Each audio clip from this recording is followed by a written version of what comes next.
On parle beaucoup d'activisme aujourd'hui, c'est un sujet qui n'est pas nouveau.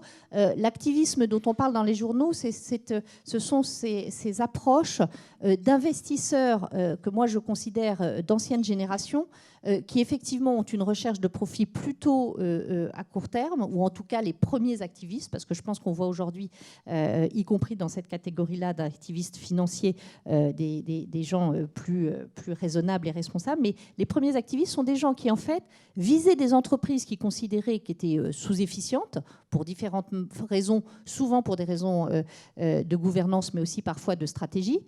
Rentrer alors dans l'entreprise, dans le capital de l'entreprise, avec des proportions parfois toutes petites, mais mettez une énorme pression et jouer contre la direction pour la faire changer. Et donc, il y avait une opposition entre la direction et les activistes pour avoir une action extrêmement rapide et du coup, une recherche de performance à assez court terme. Ça, c'est ce dont on parle beaucoup dans les journaux, dans les activistes. Quand Eric Woerth fait un rapport sur les activistes, c'est cela dont il parle. Moi, aujourd'hui, chez Aviva, je considère que nous sommes une société de gestion activiste, mais d'un autre genre.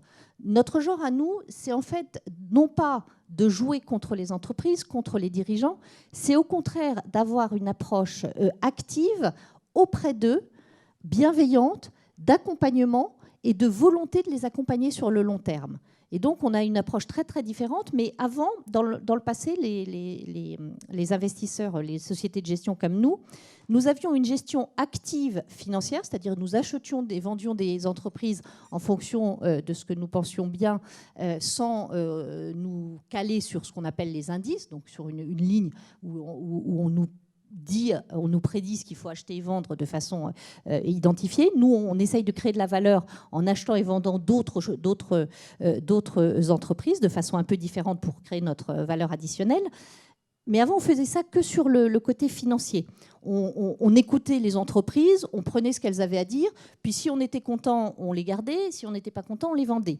Ça s'arrêtait là. Notre manière d'interagir avec les entreprises s'arrêtait là.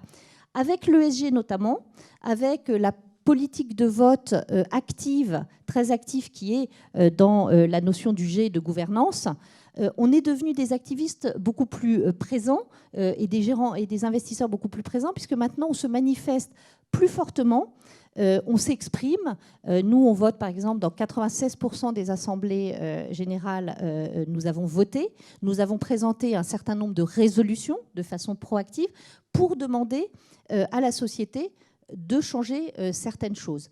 Voilà. Et donc, je pense que notre activisme à nous, c'est cette manière de s'impliquer davantage, d'avoir plus de dialogue et d'échange avec la direction, avec les dirigeants, avec les conseils d'administration, pour qu'ensemble, nous allions sur une trajectoire qui nous paraît meilleure pour l'entreprise et plus vertueuse.